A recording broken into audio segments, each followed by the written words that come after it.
నేను ఒక ముస్లిం లాగా మాట్లాడలేదు ఈ విషయం. ఈ జడ్జిమెంట్ వచ్చాక చాలా మందిలో గొడవలు, అంటే హిందూ ముస్లిం గొడవలు ఇవన్నీ వస్తున్నాయి అన్నమాట. చేయాలనుకుంటే అన్ని మసీదులు కూల్చొచ్చు కదా, కానీ బాబ్రీ మసీద్ ఒకటే ఎందుకు కూల్చారు అది ఒకసారి ఆలోచించండి. ఎందుకు నేను ఇప్పుడు జై శ్రీరామ్ అంటాను, హల్లెలూయా అంటాను, అల్లాహు అక్బర్ అంటాను. నుంచి నేను కంగ్రాచులేషన్స్ చెప్తున్నాను నా హిందూ సోదరులందరికీ. అవన్నీ ఇప్పుడు కాకపోయినా కానీ ఒక ఫ్యూచర్ జనరేషన్ లో అయినా కానీ మనం ఒక వాళ్ళకన్నా ఇలాంటి మనం ఇప్పుడు ఎలాగో కుళ్ళిపోయాము, మన బ్రెయిన్ కుళ్ళిపోయింది అనమాట. చాలా మంది బ్రెయిన్ అంటే భారతీయుడిని, నాకు నా దేశం మీద చాలా ప్రేమ ఉంది కాబట్టి నేను మూడు అనకాలంలో నేను ఏ గుడికైనా వెళ్తాను, చర్చికైనా వెళ్తాను, మసీదుకి వెళ్తాను. ఏ దేవుడు వచ్చి నన్ను అడ్డు నిలబడి ఎవరు ఆపరు, ఏ దేవుడు ఆపరు. హలో గైస్, నేను మీ Arif Aria, welcome to my YouTube channel.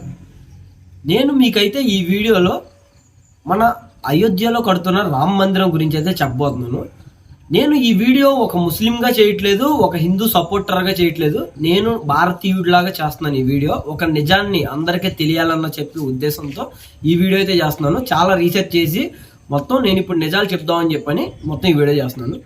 మనం ముందుగా చూసుకుంటే మాత్రం మన ఇండియాలో రాముడు 7,000 సంవత్సరాల క్రితం అయితే జన్మించాడు అనమాట. అంటే 7,000 సంవత్సరాల క్రితమే మన రాముడు అయోధ్యలో పుట్టాడు.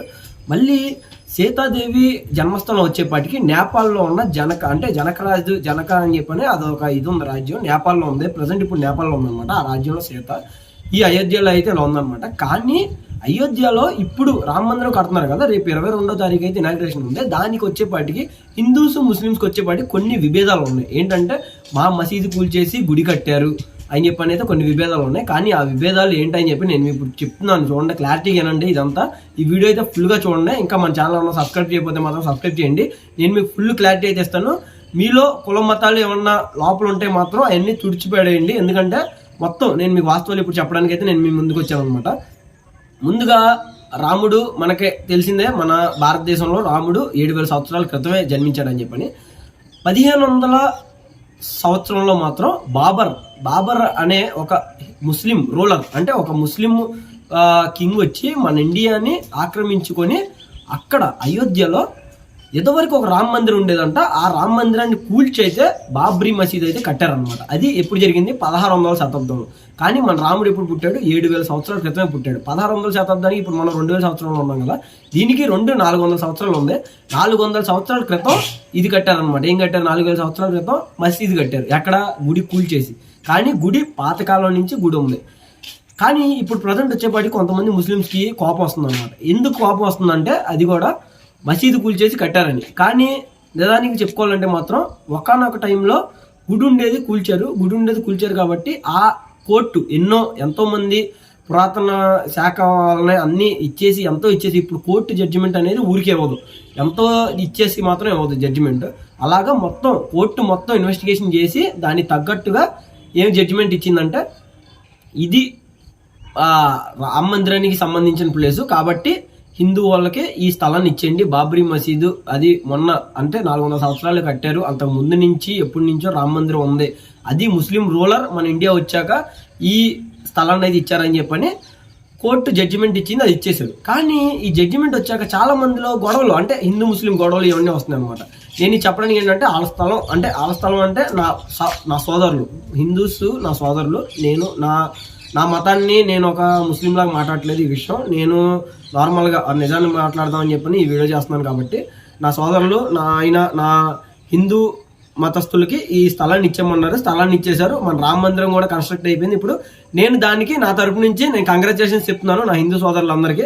ఎందుకంటే వాళ్ళకి దక్కాల్సిన స్థలం కాబట్టి వాళ్ళకి దక్కింది. అందుకే నేను ఈ వీడియో కూడా చేయడానికి కారణం. ముస్లిమ్స్ చాలా మందికి బాబ్రీ మసీదు కూల్చేశారని అయితే కోపాలు వస్తున్నాయి. కానీ నేను మీకు ఒక మాట చెప్తున్నా చూడండి, ముస్లిమ్స్ అందరికీ బాబ్రీ మసీద్ ఒక్కటే కూల్చారు. కానీ అయోధ్యలో ఈ రోజుకి కూడా చాలా మసీదులు అలాగే ఉన్నాయి. నేను చెప్తున్నాను జాగ్రత్తగా ఉండండి. ఏ అయోధ్యలో అయితే ఈ రోజు రామ మందిరం కడుతున్నారో అదే అయోధ్యలో మసీదులు కూడా ఉన్నాయి. మీరు ఒకసారి ఆలోచించండి బ్రెయిన్తో, ఎందుకు అవన్నీ కూల్చలేదు? ఇది ఒక్కటే బాబ్రీ మసీద్ ఎందుకే ఒకటే కూల్చారు? ఒకవేళ వాళ్ళు కూల్చాలనుకుంటే, హిందూ ముస్లిమ్స్ గొడవలో రాజేయాలనుకుంటే అన్ని మసీదులు కూల్చొచ్చు కదా, కానీ బాబ్రీ మసీద్ ఒకటే ఎందుకు కూల్చారు అది ఒకసారి ఆలోచించండి.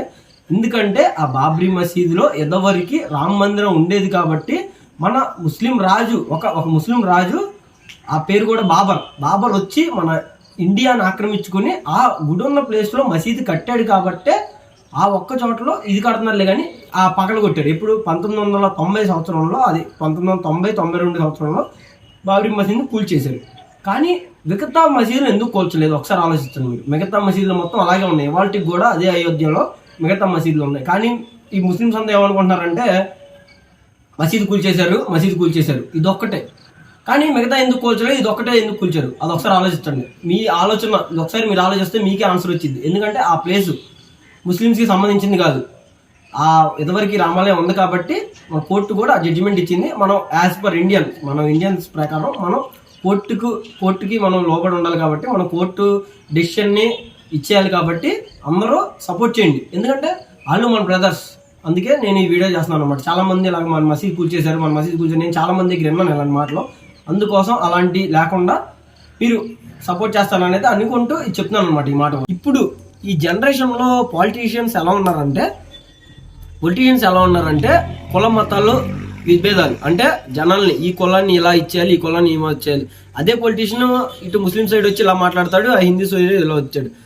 ఈ గొడవలు అనేది రేపింది కూడా వాళ్ళే. నేను ఇప్పుడు జై శ్రీరామ్ అంటాను, హల్లెలూయా అంటాను, అల్లాహు అక్బర్ అంటాను. నన్ను ఏ దేవుడు ఎవరు శిక్షించడో, నన్ను ఏ దేవుడు పాపంలో పెట్టడు. ఎందుకంటే నేను భారతీయుడిని, నాకు నా దేశం మీద చాలా ప్రేమ ఉంది కాబట్టి నేను 3 అనగలను. నేను ఏ గుడికైనా వెళ్తాను, చర్చికైనా వెళ్తాను, మసీదుకి వెళ్తాను. ఏ దేవుడు వచ్చి నన్ను అడ్డు నిలబడి ఎవరు ఆపరు, ఏ దేవుడు ఆపరు.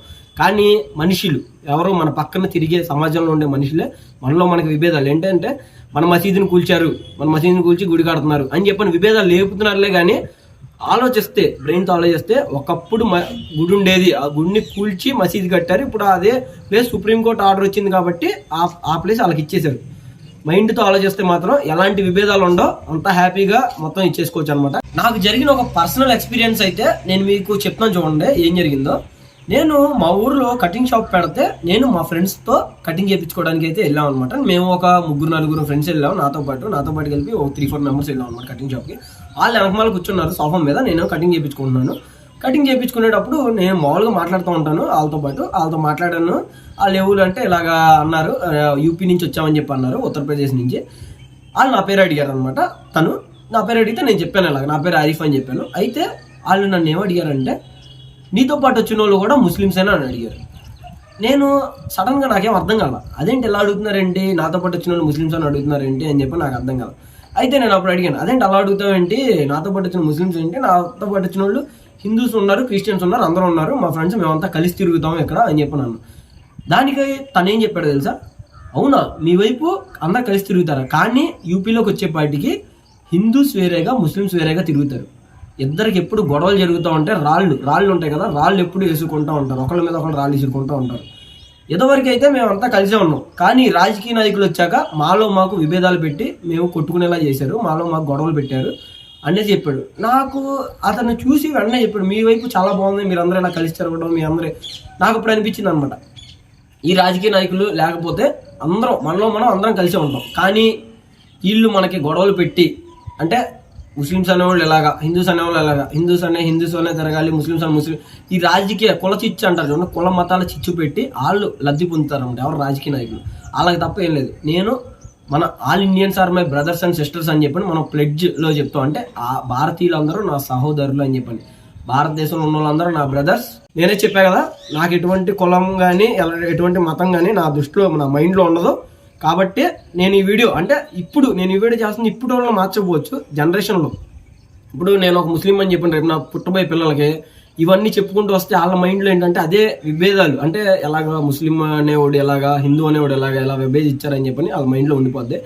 నేను అవన్నీ ఇప్పుడు కాకపోయినా కానీ ఒక ఫ్యూచర్ జనరేషన్లో అయినా కానీ మనం ఒక వాళ్ళకన్నా ఇలాంటి మనం ఇప్పుడు ఎలాగో కుళ్ళిపోయాము, మన బ్రెయిన్ కుళ్ళిపోయింది అనమాట. చాలా మంది బ్రెయిన్ అంటే కులం మతాలతో ఇదైపోయింది. వాళ్ళకి మంచి ఇవన్నీ లేకుండా కుల మతాలు ఫ్రీగా ఇచ్చేస్తారని చెప్పని అనుకుని ఈ వీడియో చేస్తున్నాను.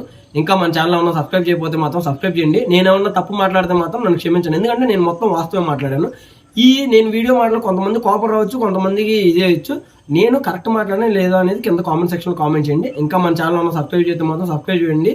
ఈ వీడియోని లైక్ చేయండి, మీ ఫ్రెండ్స్కి మీ ఫ్యామిలీ మెంబర్స్ కూడా షేర్ చేయండి.